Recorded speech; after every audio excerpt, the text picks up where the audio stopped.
Hey everyone, it's Megamon here, and welcome to Game Talk, where I just talk about games. That's pretty much it. This is a new thing on my side. I mean, I did this once with Persona 4 the Ultimax, but from now on, this is going to be a weekly thing, and hopefully I can just say some things very quickly. No filter, no nothing, very minimal editing, talking about the game. Now, the game we're talking about today is Danganronpa. Now, I finished this about a month ago, and some of this video is going to be pretty spoilery towards the end. I'll try to do a general summary of it, just to see if you would be interested, and because I honestly recommend this full-heartedly if you're into any type of visual novel. If you are into Ace Attorney, you will absolutely love this. Also, just in general, if you have a PS Vita, you should buy this because it's a good game. Unfortunately, I did say visual novel, and visual novels are not for everybody. I personally love visual novels. I think it's a fantastic way of mixing gameplay with story. It's kind of like text adventures, and just what you can do with it in a gameplay environment can be very, very interesting, which I'm going to delve into later. But for those who do not know what Danganronpa is, if you have not watched the anime, or if you're just, watching this because it's me, Danganronpa is a game where the main character, Makoto Naegi,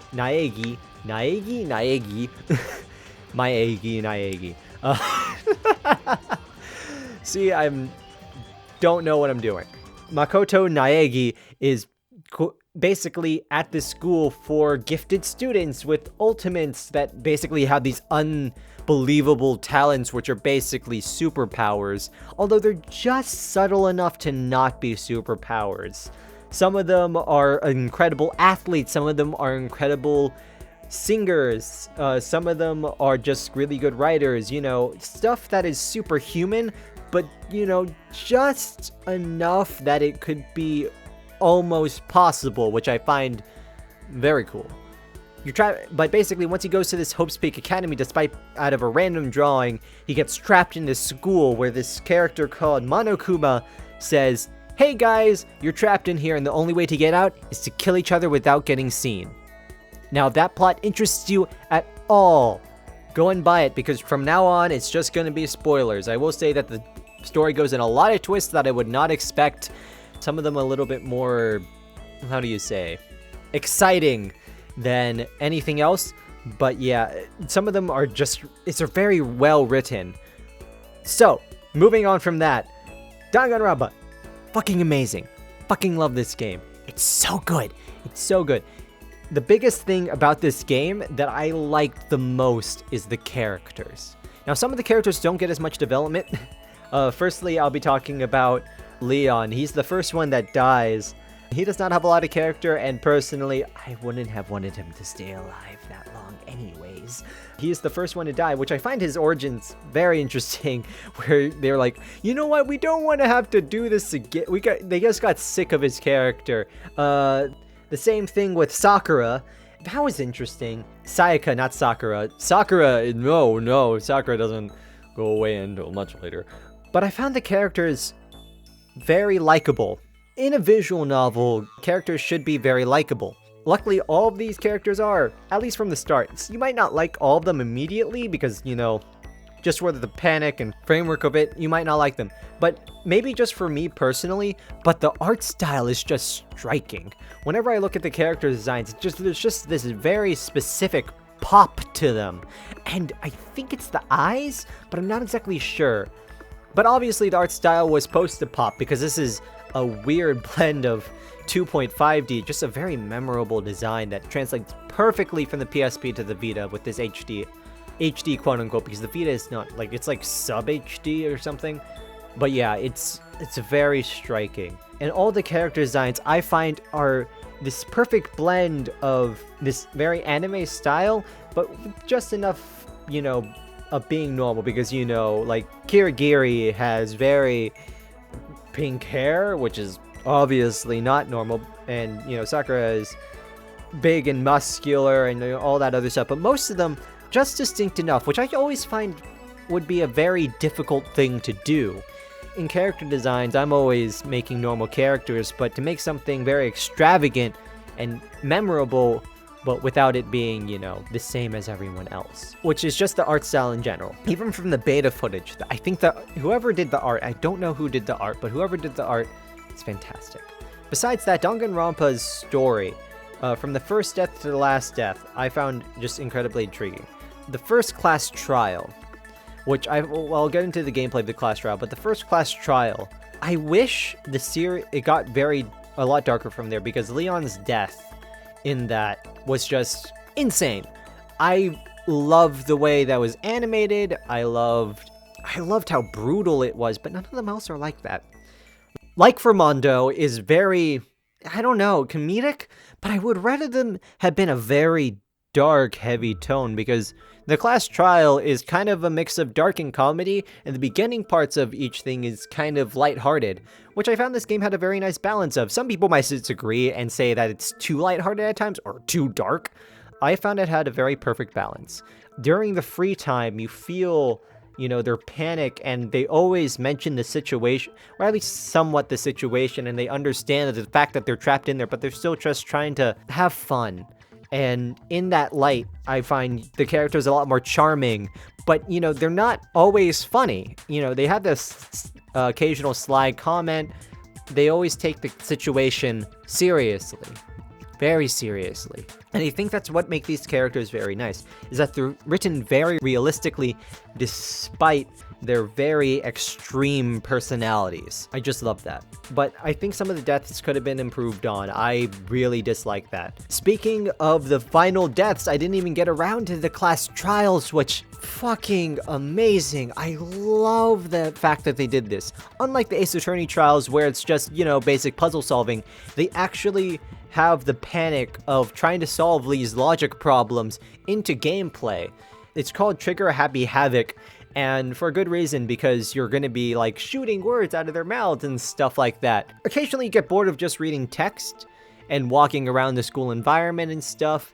To have the gameplay, you know, shooting words and using your brain and being on a time limit, all very stressful, but I think it's a very logical gameplay mechanics that go with this.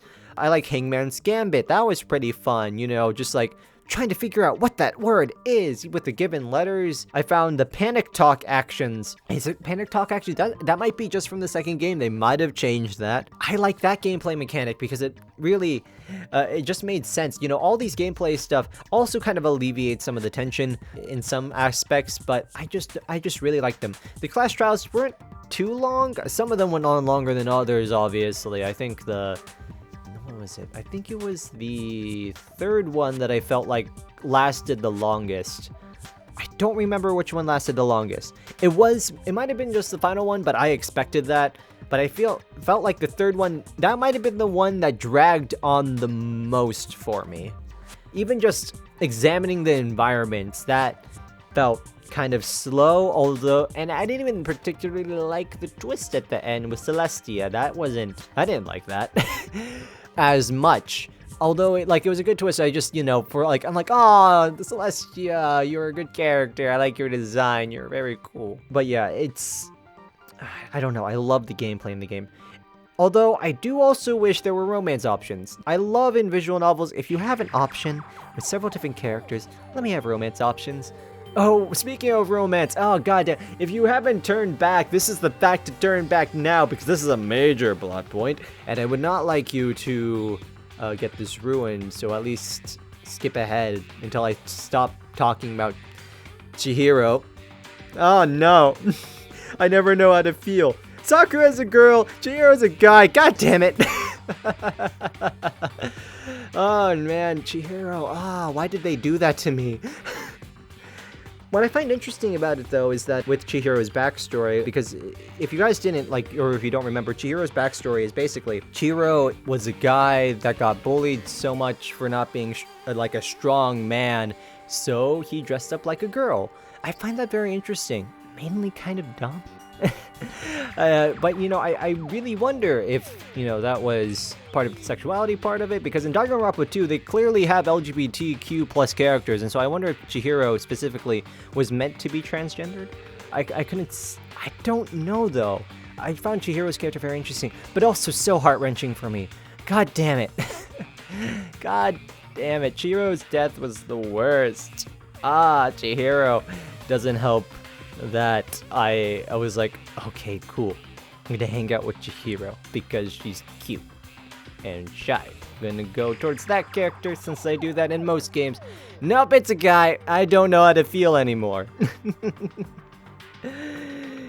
This keeps happening to me. Man, and I think that's actually one thing about the art design, is that the weird thing is, though, about Chihiro is that he distinctly has eyelashes and very girlish figure, figuring out as a guy. I think it was a good element for a twist, I thought. Instead of, talking about it as a social thing, I thought it was just a very good twist and unraveled the mystery of the girl and boy locker room very nicely. I thought that was very interesting. If you've reached this point, that was a major plot point. But yeah, Chihiro's death was terrible. But luckily, Chihiro was not a wasted character because, Alter Ego is pretty cool. Although, that brings me to Hifumi. I didn't like Hifumi. That was the one character I did not like that much. Only because he's such a stereotype of, I think that was one of the few characters that was over-exaggerating. He's a fat slob that's like, oh, my shitty Japanese animes. And, what was that noise? But yeah, he's like, oh, my shitty Japanese animes. I want to watch this pink girl thing, and I want to write the best fan fiction in the world. And that also kind of confused me, because can there be two ultimate writers? Because one's a fanfic writer, and one's just a general writer. I think they should have been more specific about Toko's character's ability to write. That's one thing in this game that I also am not terribly fond of. The abilities aren't used that much. Leon uses a special ability, Bakura is just him. Kirigiri uses her detective ability, but these are definitely more portrayed as talents than anything. Although I really wish they delved a little bit more into what they did. Hifumi and Toko especially, because they're writers, I really would have liked to see what they wrote, what makes him the best fanfiction writer, because everything's subjective. So I would have really liked to see something from that. But, you take what you can get, and I think for the purposes of the story, they work fine. Hifumi's not in there a whole lot, which is probably why I didn't like him a lot. And they don't really humanize him that much. He's just, him. But yeah, he's basically a living, walking stereotype. And I don't like that. I think it would have been good. Although I don't mind, at least he's friendly. At the very least, he's friendly and willing to do stuff. That's good. None of them are useless characters, except for Aoi. Aoi does not deserve to live. Don't like her. Don't like her as a character. She is pointless. That's another character I guess I don't... Well, I mean, she's likable. I'm not going to say I don't like her. She is likable. But that does not mean that she is a good character in the story. She literally does nothing. Not a thing. And she's barely right about anything. Oh man, that pisses me off so much. Oh, why did I do that voice? But no, she pisses me off so much. But you know what? That doesn't piss me off. Trying to keep with these transitions here. What doesn't piss me off is the voice acting. The voice acting is incredible. I love all of the characters' English voice actors. I'm not listening to the Japanese voice actors because I'm kind of leaving that to the Japanese anime, but I know they're probably different. But I love the English voice actors. I think they just do such a great job, and without lip flaps, you don't have to really sync them up, which doesn't allow me to have this weird disconnect between the dub and the sub. I think the best voice character is Makoto. He has the best character voice, ever. I love it. It's right up there with Yosuke Hanamura with me, with Yuri Lothal's interpretation of him.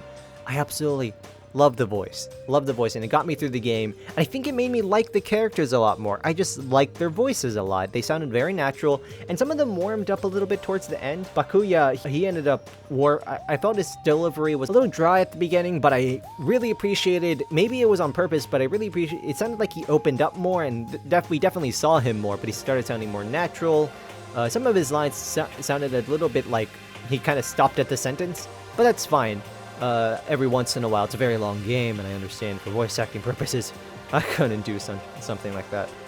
But all the voices were very good, and they were very frequent. In this game, there were a couple of times when they're just not talking, and they're just text boxes, but for the most part, it's voice acted a lot, and because it's pretty short game. I got it done in like 20 hours or so. It's fairly short for a visual novel, and you know, it's split up in chapters, but it kept me engrossed all the time, and just all these elements with its graphics, the general story, characters, the voice acting, it's all very nice. I really liked it.